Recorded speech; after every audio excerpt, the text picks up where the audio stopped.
যেই মূসা আল্লাহর সঙ্গে কথা বলেছেন, কিয়ামতের দিনে ওই মূসা পয়গম্বর আল্লাহর আরশে আজিমের পিলারে ধরে কান্না করে বলবেন, আল্লাহ লা আসআলুকা উম্মতি, এই কিয়ামতের দিনে তোমার পায়ে ধরে কোনো উম্মত চাই না, ওয়ালা আবি ওয়ালা উম্মি, আমার মা চা বাবাকে চাই না, সন্তান সন্ততিকে চাই না।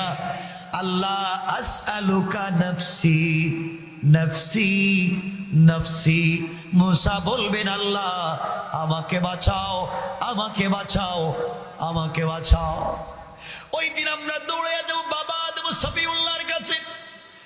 আদম সফিউল্লাহ বলবেন, মাফ চাই, আজকের দিনে আল্লাহর সঙ্গে কথা বলার পাওয়ার আমার নাই। আমরা যাব ইব্রাহিম খলিলুল্লাহর কাছে, বাবা আপনি একটু কথা বলেন। ইব্রাহিম বলবেন, আমিও পারবো না, আমি যাব না আল্লাহর কাছে। আমরা যাব মূসা কালিমুল্লাহর কাছে, তিনি বলবেন পারবো না। আমরা যাব হিজকিলের কাছে, ইউসা ইবনে নুনের কাছে, জাকারিয়ার কাছে, ইউসুফের কাছে, ইয়াকুবের কাছে। কেউ তোমাকে আমাকে সাপোর্ট দিবে না। ঈসা আলাইহিস সালামের কাছে যাওয়ার পরে ঈসা বলবেন, কিয়ামতের মাঠে দৌড়ে লাভ নাই, আজকে দিনে কেউ তোমাকে সাপোর্ট দিবে না, সহযোগিতা করবে না। খুঁজে দেখো কিয়ামতের মাঠে, খুঁজে দেখো বিশ্ব নবী আখেরি জামানার পয়গম্বর কোথায়। এই নবীরে খুঁজো, দেখো উনি কোথায় আছে।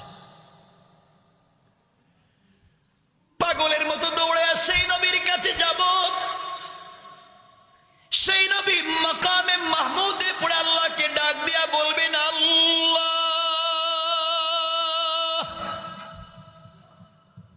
আমনি মাথা উঠাবো না, আগে তুমি বলো কিয়ামতের মাঠে বিচার কার্য শুরু করো না কেন? আল্লাহ বলবেন, বন্ধুরে মাথা উঠাও, মাথা উঠাও, মাথা উঠাও। নবীজি বলবেন, আল্লাহ মাথা উঠাবো এক শর্তে, তুমি আগে বলো আমার উম্মতের কি হালত হবে। কেমনে ভুলে যাও সেই রাসূলকে? কষ্ট পাচ্ছেন আমার কথায়? আর রাসূল গিয়েছিলেন মেরাজে। আল্লাহ রাসূল আল্লাহকে বলছিলেন, আল্লাহ আমার একটা দোয়া শিখাও না কেন, দোয়া। এই দোয়াটা দুনিয়ায় গিয়ে আমি আমার উম্মতের জন্য করব, আমার একটা উম্মতকে তুমি জাহান্নামে দিতে পারবা না। আল্লাহ বলেন, যাও তোমার একটা দোয়া শিক্ষা দিলাম। নবীজি দোয়া নিয়ে বলছেন, আল্লাহ আপনি আমাকে কি মনে করছেন, আমি কি চালাক কম? এই দোয়াটা দুনিয়ায় করব না, রাইখে দিলাম। আল্লাহ বলছেন, কেন? সকল নবীদেরকে দোয়া শিক্ষা দিলাম, তারা উম্মতের জন্য দুনিয়ায় দোয়া করেছে, তুমি করবে না কেন? আল্লাহ আমি যদি দোয়া করি আজকে, আমার উম্মত তো 1450 বছর পরে আইসা লাউতলি কলেজ মাঠে বৈশা বৈশা কাঁদবে, ওরা তো আমার দোয়ার ভিতরে ঢুকলো না। আল্লাহ আমি দোয়া রেখে দিলাম, কিয়ামতের দিনে জাহান্নামের গেইটে দাঁড়াইয়া এই দোয়া করব, আপনি আমার একটা উম্মতকেও জাহান্নামে দিতে পারবা না। কি হয়েছে আপনার? কেন সেই রাসূলকে চিনলেন না? কেন চিনলেন না? আমার দুঃখ এই জায়গায়, যে মানুষটা গোটা জিন্দেগি শুধু উম্মত উম্মত উম্মত, কিয়ামতের দিন উম্মত। কষ্ট পাচ্ছেন আপনারা আমার কথায়? কথা তো অনেক লম্বা, সেই রাসূলের কথাই বলতেছি, কিন্তু খুব লম্বা করবো না কথা। আপনাদের অসুবিধা হচ্ছে আমি বুঝতেছি, একটু হাত উঠে দেখান কার কার অসুবিধা হচ্ছে। হচ্ছে? অসুবিধা হয়? হাত এমনি উঠে যায় না? এমনি এটা উঠে যায়, এটা এমনি। আমার বন্ধুগণ মনোযোগ দিয়ে শোনেন কি বলতে চাই। সেই রাসূল পাক সাল্লাল্লাহু আলাইহি ওয়াসাল্লাম কিয়ামতের দিনে আল্লাহ বলবেন, বন্ধু তোমার জন্য জান্নাতুল ফেরদাউস থেকে চেয়ার এনেছি, চেয়ারে বসো। তোমার জন্য জান্নাত থেকে পোশাক এনেছি, পোশাক পরো। নবীজি বলবেন, আল্লাহ তোমার চেয়ার তুমি রাখো, তোমার পোশাক তুমি রাখো। আমি যদি চেয়ারে বসে থাকি, মিজানে পুলসিরাতে জাহান্নামের গেইটে আমার উম্মতের কি হবে আমি জানতে পারবো না। জোরে পড়েন না সুবহানাল্লাহ, আওয়াজ করে পড়েন না সুবহানাল্লাহ।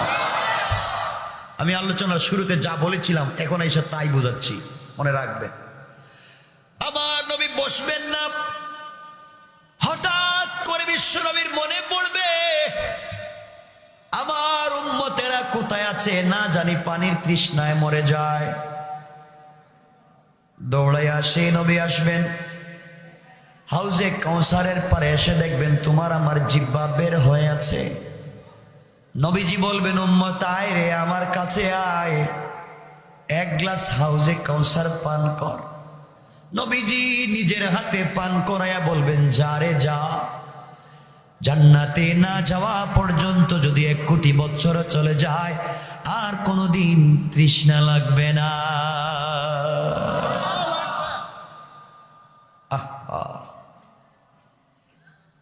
এই নবী হঠাৎ চিন্তা আসবে, না জানি আমার উম্মত মিজানের পাল্লায় কি হচ্ছে জানি না। হাউজে কাউসারের গ্লাস রেখে দিবেন, নবীজি মিজানের দিকে দৌড়াবেন। ওখানে গিয়ে দেখবেন তোমার মতো আমার মতো অনেক দাঁড়ায় আছেন। মিজানের পাল্লায়, মিজানে আমাদের নেকিগুলা হালকা, গুনাহগুলা বার হয়ে গেছে, জাহান্নাম ছাড়া বাঁচবার কোনো পথ নাই। এই জায়গায় পৌঁছে গিয়েছি, আল্লাহর পয়গম্বর তোমাকে আমাকে ডাক দিয়ে বলবেন উম্মত রে, তোর নাম কি, বাড়ি কই, তুই কি আমার উম্মত? ইয়া রাসূলুল্লাহ, আমি আপনার উম্মত, আমার বাড়ি তো লাউতলি, বিপদে পড়ে গেছি, জাহান্নাম ছাড়া বাঁচার পথ নাই, আমার যে গুনার পাল্লা বাড়ি হয়ে গেছে। নবীজি বলবেন গোলাম উম্মত কান্দিস না, দাঁড়াইয়া থাক, আমি আসতেছি। এই কথা বলে আমার নবী কিয়ামতের মাঠে দৌড়াবেন। কিয়ামতের মাঠের একটা কর্নারে একটা গুদাম থাকবে, বিশাল বড় গুদাম। ওই গুদামের ভিতরে তোমার নবী আমার নবী ঢুকে যাবেন। ওখানে আমরা যে দুরুদ পড়ি, যে আমি যে শুরুতে বলছিলাম দুরুদ, আমরা যে দুরুদ গুলা পড়ি, এই দুরুদ গুলার সওয়াব গুলাকে গাট্টি বানাইয়া আল্লাহ নাম ঠিকানা লিখে দিয়া এই গুদামের ভিতরে রেখে দিয়েছেন। কোন সুবহানাল্লাহ। নবীজি তোমার আমার নাম নিয়ে গুদামের ভিতরে ঢুকবেন, ঢুকে তোমার আমার নামটাকে মিলাইয়া এই দুরুদের গাট্টিটাকে নিজের মাথায় নিবে। বিশ্ব নবী নিজের মাথায় নিয়া মিজানের পাল্লার কাছে এসে বলবেন আল্লাহ, এই যে আমার উম্মত গুলার নাম তুমি জাহান্নামে লিখে দিছ, আমার মাথায় যে দেখতেছেন এটা সাধারণ বোঝা না, আমার উপরে দুরুদ পড়েছে, এই দুরুদটাকে আমি তার মিজানের নেকির পাল্লায় উঠাইয়া দিলাম।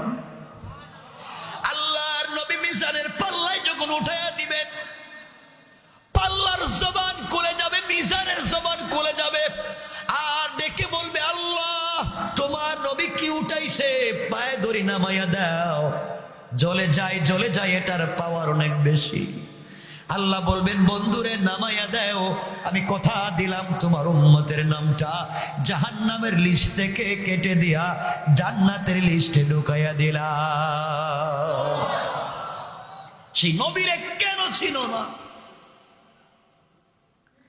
আবার বিশ্ব নবী দৌড়াবেন পুলসিরাতের দিকে, ওখানে গিয়ে দেখবেন তুমি আমি দাঁড়িয়ে আছি, পার হচ্ছি না, না জানি মরে যাই, পুলসিরাতে উঠলেই নাকি জাহান্নামে চলে যায়।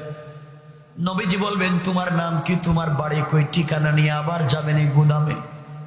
তোমার জন্য আমার জন্য যদি দুনিয়া দুরুদ পড়ে থাকি, নবীজির উপরে যদি দুরুদ পড়ে থাকি, দুরুদ নিয়ে আসবেন, এসে পুলসিরাতের উপরে ধরে ফেলবেন। পুলসিরাত বলবে আল্লাহর রাসূল আপনি যদি দুরুদ এগুলো এইভাবে রাখেন, পুলসিরাত থাকবে না, ব্রিজ থাকবে না, জ্বলে যাবে। আল্লাহ বলবেন বন্ধু সরাইয়া দাও, তোমার উম্মত এখানে দাঁড়াইয়া থাকবে না, আমি বিদ্যুতের গতিতে পার করাইয়া দিলাম। সেই নবীর কেন ছিল না? আবার বিশ্ব নবীর মনে পড়বে আমার উম্মত না জানি জাহান্নামে ঢুকে গেল, দৌড়াইয়া জাহান্নামের দিকে যাবেন। ওখানে গিয়ে দেখবেন জাহান্নামটা ক্ষিপ্র গতিতে 70,000 ফিরিস্তা জাহান্নামের লাগাম টেনে ধরেছে। এরপরে জাহান্নামটা দৌড়াইয়া কিয়ামতের মাঠের দিকে আসতেছে। আল্লাহর নবী সিজদায় পড়ে বলবেন, আল্লাহ তাআলা, শেষ পর্যন্ত কি আমার একটা উম্মত জান্নাতে যাবে না? তোমার জাহান্নাম যেইভাবে আসতেছে সবগুলা তো জাহান্নামে চলে যাবে। আল্লাহ বলবেন, বন্ধু মাথা উঠাও। বিশ্ব নবী মাথা উঠাবেন, জিবরিল আমিন হাজির হয়ে যাবেন আর বলবেন, ইয়া রাসূলুল্লাহ, ইয়া হাবিবাল্লাহ, আল্লাহ আপনাকে পুটলা দিয়েছেন হাদিয়া। নবীজি পুটলা খুলবেন, খুলে দেখবেন মাত্র 1 ফোঁটা পানি। আল্লাহকে বলবেন, আল্লাহ তোমার কাছে চাইলাম জাহান্নামটাকে আটকাও, আর তুমি আমার কাছে 1 ফোঁটা পানি দিলা, পানি দিয়ে আমি কি করব? আল্লাহ বলবেন, বন্ধুরে, এই পানি তোমার হাতে নিয়ে জাহান্নামের দিকে নিক্ষেপ করে দাও, জাহান্নামের উপরে ফেলে দাও, দেখো তো কি হয়। আমার নবী পানিগুলা হাতে নিয়ে জাহান্নামের দিকে যখন নিক্ষেপ করবে, নিক্ষেপ করতে দেরি হবে, জাহান্নাম দ্রুত গতিতে পিছন দিকে যেতে দেরি হবে না। আমার নবী আল্লাহকে ডাক দিয়ে বলবেন, আল্লাহ তাআলা, কি ব্যাপার? এই পানি কিসের পানি দিয়েছো? এত পাওয়ারফুল পানি তো আমি জিন্দেগিতে দেখি নাই। আল্লাহ কিসের পানি বলো? আল্লাহ ডেকে বলবেন, বন্ধুরে, এটা জমজমের পানি না, হাউজে কাউসারের পানি না, জান্নাতের কোন নহরের পানি না। এই পানির এত দাম আমি আল্লাহর কাছে দাম। এই পানি হলো তোমার উম্মতের, গুনাহগার উম্মতের গভীর রাত্রের তাহাজ্জুদের সেজদার চুকের পানি। আমি আল্লাহ জমা করে রেখে দিয়েছিলাম, কিয়ামতের দিনে ওই পানিকে ব্যবহার করলাম। বন্ধুরে, তোমার উম্মত যদি দুনিয়ার জমিনে তাহাজ্জুদ গুজার হয়ে যায়, আমি আল্লাহ কথা দিলাম, জাহান্নামের আগুন দিয়ে তাদেরকে জ্বালাবো না। কেন পড়েন না? কষ্ট পাচ্ছেন আপনারা আমার কথা? এতক্ষণ বলছি সেই রসুলের কথা, এত ভালোবাসেন এই রসুল, একবারও তোমার আমার কথা বললেন না, একবারও না। আর তুমি কেমনে ভুলে থাকো সেই রসুলকে? এখন বলি তোমার আল্লাহর কথা। তোমার আল্লাহ জানো কেমন? চিনো না তো আল্লাহ রে, আর বন্ধুত্ব করবা তো আল্লাহর সঙ্গে। আল্লাহকে চিনোই না। আল্লাহকে চিনতে পেরেছিলেন, কোরআনের কথা বলতেছি না, হাদিসের কথা বলতেছি না, 1 মিনিট একটা কথা বলি, ইতিহাসের কথা। আল্লাহকে চিনতে পেরেছিলেন এক মহিলা, তার নাম রাবিয়া বসরিয়া। রাবিয়া বসরিয়া মহিলা আল্লাহকে চিনতে পেরেছিল। অনেক ঘটনা জানেন, আমি একটা ইতিহাসের ছোট্ট একটা 1 মিনিটে বলি, যেহেতু কোরআন হাদিসের কথা না আগে বলছি, আপনারা আবার ডাইভার্ট করবেন না, আমি ভালো করে বুঝে বলছি, কোরআনের না হাদিসের না ইতিহাসের কথা। রাবিয়া বসরি ইন্তেকাল করলেন, তাকে কবরে রাখা হবে। কবরে রাখবার পরে তার কাছে ফেরেশতারা এসে জিজ্ঞেস করছেন, রাবিয়া বলো, মার রাব্বুকা। রাবিয়া জিজ্ঞেস করলেন, তোমরা কারা? সুবহানাল্লাহ বলবেন না? সুবহানাল্লাহ বলতে কি কষ্ট হচ্ছে আপনাদের? রাবিয়া বসরি নিজে বলছেন, তোমরা কারা? তারা জিজ্ঞেস করছে, আমরা তো আল্লাহর পক্ষ থেকে এসেছি ফেরেশতা তোমাকে জিজ্ঞাসা করতে, তুমি তো ইন্তেকাল করেছো। রাবিয়া বসরি বলছেন, তোমাদের আল্লাহ কোথায় আর তোমরা কোথায়? আল্লাহ তো আরশের উপরে, আর আমরা লক্ষ লক্ষ কোটি কোটি মাইল দূর থেকে এখানে এসেছি। রাবিয়া বসরি বলছেন, কোটি কোটি মাইল দূর থেকে এসে কি তোমরা আল্লাহর নাম ভুলে যাও নাই? বলে, কেন আল্লাহর নাম ভুলে যাবো কেন? আমাদের জবানে তো আল্লাহর নাম, আমি তো ভুলে যাই নাই। রাবিয়া বসরি বলছেন, ফেরেশতারা শুনো, কোটি কোটি মাইল দূর থেকে এসে তোমরা আমার আল্লাহর নাম ভুলে যাও নাই, তোমরা কেমনে বুঝলে আমি রাবিয়া মাত্র 3.5 হাত মাটির নিচে এসে এই আল্লাহর নামকে ভুলে গেছি? আসতে বললেন, সুবহানাল্লাহটা জোরে পড়েন। তোমরা কেমনে চিন্তা করলে আমি ভুলে গেছি? এ আল্লাহকে তো আমি ভুলে যাই নাই, মাত্র 3.5 হাত মাটির নিচে। আল্লাহ বলছেন, ফেরেশতারা, রাবিয়ার জিগে লাভ নাই, ওর গোটা জিন্দেগি আমি আল্লাহর জন্য সঁপে দিয়েছে, কবরে এসেও আমি আল্লাহকে ভুলে যাই নাই। তোমরা কি মনে করেছো আমি আমার রাবিয়াকে ভুলে গিয়েছি? আমিও ভুলে যাই নাই। সরে যাও, আর রাবিয়ার কবরের সঙ্গে জান্নাতের একটা কানেকশন তৈরি করে দাও। ওরা তো চিনলেন আল্লাহকে। সমুদ্রের 10 নম্বর সংকেত, বিপদ সংকেত। গত বছর ছিল না এইভাবে 10 নম্বর বিপদ সংকেত। আমি চাঁদপুরের কোথায় প্রোগ্রামে ছিলাম, প্রোগ্রামে এসছি, প্যান্ডেল সব ভেঙে গিয়েছে, ওরা মসজিদে প্রোগ্রামের আয়োজন করেছে। মসজিদে প্রোগ্রামের আয়োজন করেছে, মসজিদে প্রোগ্রাম করেছি, শীত, ঝড়, বৃষ্টি, রাত্র 2:30টায় ঢাকার উদ্দেশ্যে বের হয়েছি। বিদ্যুৎ নাই, রাস্তা গাছ বাঁশ পড়ে সব ব্লক, একটা পাবলিক নাই, কিছু দেখাও যায় না। মানে এমন এক জায়গায় গিয়েছি এখন রাস্তাও চিনি না, কোথায় আসছি এটা বলতে পারতেছি না। আমরা তিনজন ছিলাম, ড্রাইভার, আমি আর আমার সাথী আর একজন ছিলেন, উনি আজও আমার সাথে আছে। কিন্তু কোথায় যাব আমরা এত রাত্রে? বসে আছি আল্লাহর কাছে, চাচ্ছি আল্লাহ কথা তো বলে এসেছি তোমার, যাবো কোথায়? গভীর রাত্রে শিলা বৃষ্টি দিচ্ছে, ঝড় তুফান, রাত্র প্রায় 3টা। 1 ঘন্টা রাস্তায় বসে আছে, গাড়ি নাই, মানুষ নাই, কিচ্ছু নাই। হঠাৎ করে দেখি আমাদের গ্লাসে এসা একটা লোক নক করতেছে। বৃষ্টির মধ্যে একটু ফাঁকা করে বললাম, ভাই কে আপনি? এত রাত্রে এখানে আসছেন? হুজুর আপনি কোথায় যাবেন? আমি ঢাকা যাব। যে এত রাত্রে এখানে যাবেন কোন দিকে? এইদিকে তো রাস্তা না, আপনি পিছনে গিয়ে ডান দিকে সোজা গেলেই আপনি দাউদকান্দি গিয়ে আপনি ঢাকা যেতে পারবেন। এই যে গেলাম, 1 ঘন্টা লাগে নাই, ঢাকা পৌঁছে গিয়েছি, কিন্তু আজ অবধি জানি না এই রাত্রে 3টায় এই লোকটা কে। এখনো জানি নাই রাত 3টায় এই লোকটা ছিল কে। আল্লাহর উপর বিশ্বাস করেন, জিন্দগি কামিয়াব, জিন্দগি কামিয়াব। আল্লাহকে চিনেন, আল্লাহ বলছেন গোলাম তোর হেফাজত, তোর জিম্মাদার তো আমি আল্লাহ। কথায় কথা চলে আসে। এই বছরই আমরা এক জায়গায় প্রোগ্রামে গেলাম,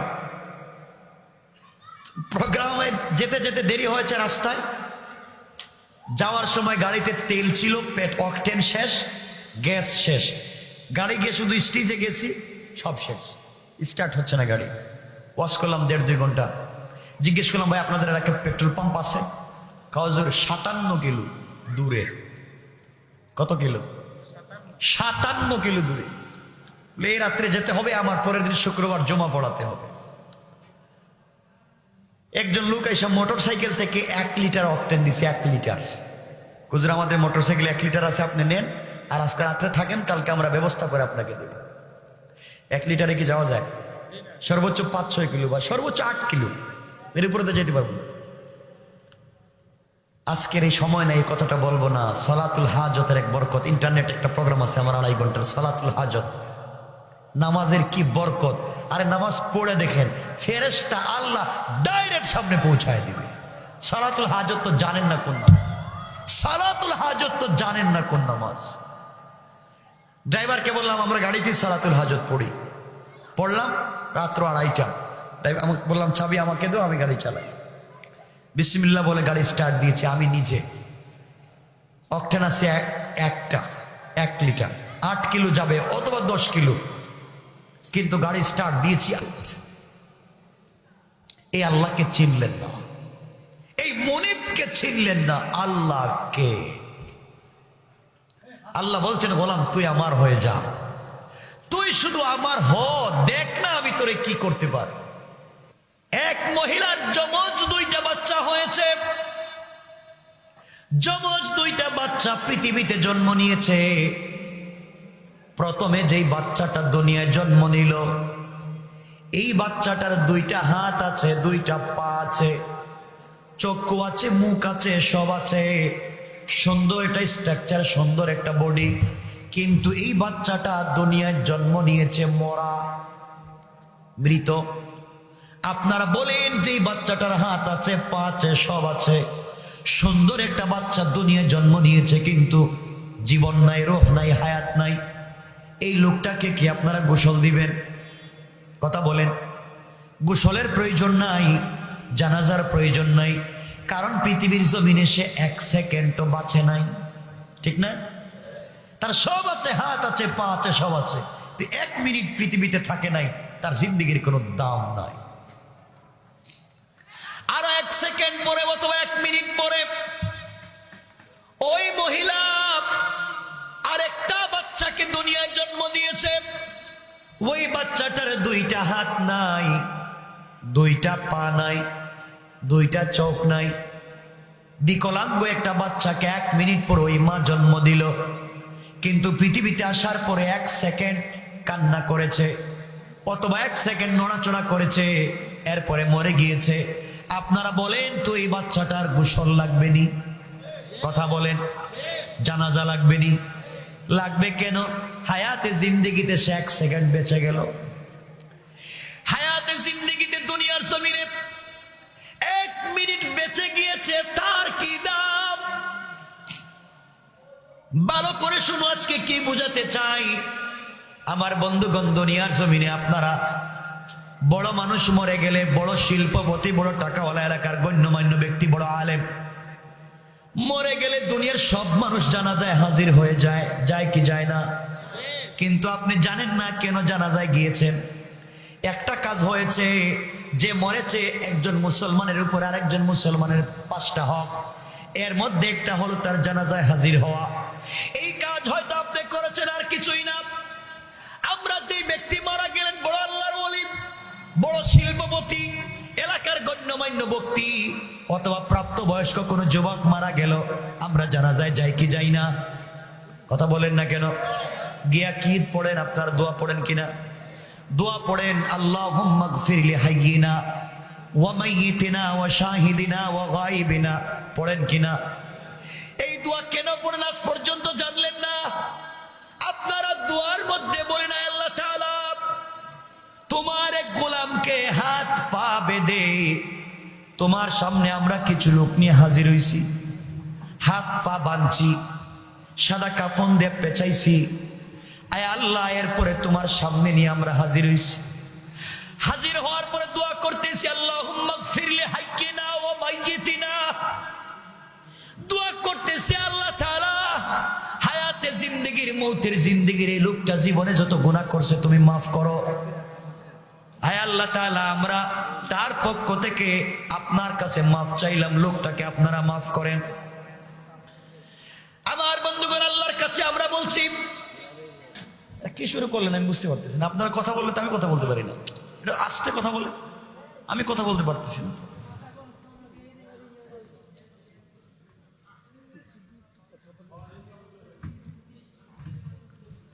আমার বন্ধুগণ, আমরা সবাই ওই লোকটাকে হাত পা বেঁধে সাদা কাপড় দিয়ে পেঁচাইয়া জানাজার জন্য নিয়ে দোয়া করি, আল্লাহ যেই লোকটাকে নিয়ে আজকে তোমার সামনে মাঠে হাজির হইছি, কিছুক্ষণ পরে তাকে তোমার হাওয়ালা করব, কবরে রেখে দিব। আয় আল্লাহ তাআলা, এই গোলামটাকে তুমি মাফ করে দাও, তার গুনাহ মাফ করে দাও। তা বলি কিনা? এখানে আমার লাভ কি? লাভ তো সব তার। যার জন্য দোয়া করলাম লাভ তো তার, যার জন্য দোয়া করলাম লাভ তো তার। সে মরছে, তার জন্য দোয়া করলাম, আমার লাভ কি? আপনারা জানেন না কার জানাজায় গেলেন? বড় মানুষের জানাজায় গেলেন, যে মরছে তার জন্য আল্লাহর কাছে দোয়া চাইলেন। আর যে বাচ্চাটা 1 সেকেন্ড দুনিয়ার জমিনে বেঁচে ছিল, ছোট্ট যে বাচ্চাটা 1 সেকেন্ড বাঁচার পরে মরে গেল, এই বাচ্চার জানাজায় আমি গেলাম না, কারণ বাচ্চাদের জানাজায় আমরা যাই না। ছোট ছোট বাচ্চা মারা গেলে জানাজা যাই না, 2, 4, 5 জন মিলে জানাজা পড়াইয়া দেয়, ঠিক না? আপনি বুঝেন নাই, আসলে আপনি বুঝেন নাই, দিন জানেন নাই, কার জানাজায় যাবেন বুঝেন নাই। এই ছোট্ট বাচ্চার জানাজায় আমরা যাই না, অথচ এই ছোট্ট বাচ্চার জানাজায় আমরা কি দোয়া পড়ি? পুরুষ হলে পড়ি আল্লাহুম্মা জাআলহু লানা, মেয়ে হলে পড়ি হালানা, আল্লাহুম্মা জাআলহু লানা ফারাতাও ওয়া জাআলহু লানা আজরাও ওয়া যুখরা। এই দোয়া পড়ি। আপনি জানেন না দোয়ার অর্থ কি? জন্য আপনি জান না, এই জন্য আপনি জানেন না। আমরা ওই সময় দোয়া পড়ি, আয় আল্লাহ তাআলা তোমার কাছে একটা মাসুম বেগুনাহ ফেরেশতা বাচ্চা নিয়ে হাজির হলাম। আয় আল্লাহ তাআলা, এই বাচ্চার বরকতে, বাচ্চার ওসিলায় তুমি আমাদেরকে মাফ করে দাও। তাহলে আপনি ছোট্ট বাচ্চার জানাজায় হাজির হয়ে নিজের জন্য দোয়া করতে পারতেছেন, আর বড় মানুষের জানাজায় হাজির হয়ে তার জন্য দোয়া করেন। তো আমাদের যাওয়া উচিত কার জানাজায়? কথা বলেন তো। আপনি যে বুঝেন না, এই জন্য যান না। আমরা আল্লাহর কাছে দোয়া করি, আল্লাহ তাআলা ছোট্ট বাচ্চাকে নিয়ে তোমার সামনে হাজির হয়েছি, এর ওসিলায় তুমি আমাদেরকে মাফ করো। শেষে বলি শাফিআন ওয়া মুশাফফা। আয় আল্লাহ তাআলা শুধু আমাদেরকে মাফ করলে হবে না, এই বাচ্চাটাকে কিয়ামতের দিনে আমাদের ব্যাপারে সুপারিশকারী বানাইয়া দাও। কি দোয়া করলেন আপনি, কিন্তু আপনি জানলেন না যে যাইবেন কোথায় আর গেলেন কোথায়। এই জন্য ছোট্ট বাচ্চাদের জানাজায় বেশি যাবেন, নিজের লাভ, নিজের লাভ। এই বাচ্চাগুলোর লাভ কি শুনেন? কিয়ামতের দিনে আল্লাহ রাব্বুল ইজ্জত ওয়াল জালাল হিসাব নিকাশ যখন শেষ করবেন, হিসাব নিকাশ আরম্ভ করে দিবেন কিয়ামতের মাঠে। আল্লাহ এমন সময় ফেরেশতাদেরকে বলবেন, ফেরেশতারা এই যে ছোট্ট বাচ্চাটা 1 সেকেন্ড 1 মিনিট পৃথিবীতে বেঁচে ছিল, এরপরে যেই বাচ্চাটা মরে গিয়েছে, অথবা অপ্রাপ্ত বয়স্ক না বালিগ যেই বাচ্চা মরেছিল দুনিয়ায়, এই বাচ্চাগুলো আজকে কোথায়, খুঁজে খুঁজে আমার সামনে হাজির করো। মায়ের ঘর থেকে জন্ম নিয়ে যে বাচ্চা মরে গিয়েছে, এই বাচ্চাগুলাকে আজকে আমার সামনে হাজির করো। ফেরেশতারা মিলে সকল ছোট্ট ছোট্ট বাচ্চাদেরকে আল্লাহর সামনে হাজির করবেন। আল্লাহ বলবেন, বাচ্চারা তোমরা তো মা বাপকে দুনিয়ার জমিনে দেখো নাই, দুনিয়ার আলো বাতাস কিছুই বুঝো নাই, গুনাহ কানা কিছুই করো নাই, ইন্তেকাল করে কবরে আসছো। আজকে কিয়ামতের মাঠে আমি কিছুক্ষণ পরে হিসাব আরম্ভ করব, বিচার আরম্ভ করব। এই বিচার হবে একমাত্র ইনসাফের বিচার। ওই জায়গার মধ্যে কোনো স্যাক্রিফাইস নাই, কম্প্রোমাইজ নাই। সুতরাং তোমরা শোনো, কিয়ামতের মাঠে দৌড়াদৌড়ি করো না, জান্নাতের সার্টিফিকেট হাতে নাও, আর তোমরা বাচ্চাগুলা জান্নাতের ভিতরে চলে যাও। এই ছোট্ট ছোট্ট বাচ্চা যেগুলা অপ্রাপ্ত বয়স্ক মারা গিয়েছিল, আল্লাহ তাদের কাছে জান্নাতের সার্টিফিকেট দিয়া বলবেন, যাও। বাচ্চাগুলা জান্নাতের কার্ড নিবে, সার্টিফিকেট হাতে নিবে। আল্লাহ রাব্বুল ইজ্জত ওয়াল জালাল বিচার কার্য শুরু করবেন। হঠাৎ করে দেখবেন বাচ্চারা কিয়ামতের মাঠে এদিক সেদিক দৌড়ায়। আল্লাহ বলবেন, কিরে ওদেরকে না আমি জান্নাতের সার্টিফিকেট দিয়া বললাম জান্নাতে যাইতে, ওরা যায় না কে? কিয়ামতের মাঠে দৌড়ায় কেন? ওদেরকে আমার সামনে হাজির করো। এই বাচ্চাগুলাকে আল্লাহর সামনে হাজির করা হবে। আল্লাহ বলবেন, তোমরা জান্নাতে যাও না কেন রে? তোমরা এখানে মাঠের মধ্যে দৌড়াদৌড়ি করো কেন? এই বাচ্চাগুলা ডেকে ডেকে বলবে, আয় আল্লাহ তাআলা, তুমি কেমনে বললা নিমক হারামের মতো আমরা জান্নাতে চলে যাব, কেমনে বুঝলা? আয় আল্লাহ তাআলা, দুনিয়ায় তেমনি এমনি আসি নাই। যেই বাবার ঔরসে, যেই মায়ের গর্ভ থেকে দুনিয়ায় এসেছিলাম, হায়াতে জিন্দেগির 1 মিনিট পাইছি, 1 দিন 1 বছর 2 বছর বাঁচছি, পরে মইরা গেছি। কিন্তু আমার মা তো আমাকে 10 মাস 10 দিন পেটে রাখছে।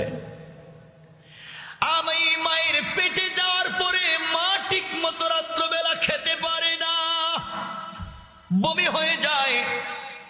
পা দিয়া পেটের ভিতরে আঘাত করছি।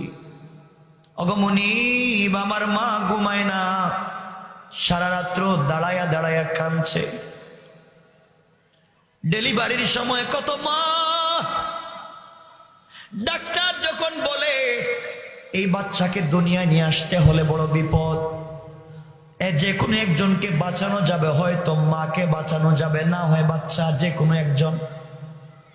কত মা আছেন এমন সময় ডাক্তারকে বলেন, ডাক্তার প্রয়োজনে তুমি আমাকে মেরে ফেলো, আমি বাঁচতে চাই না, আমি যেন মরে যাই, এরপরে আমার বাচ্চাটাকে দুনিয়ায় তুমি সহি সালামতে নিয়ে আসো।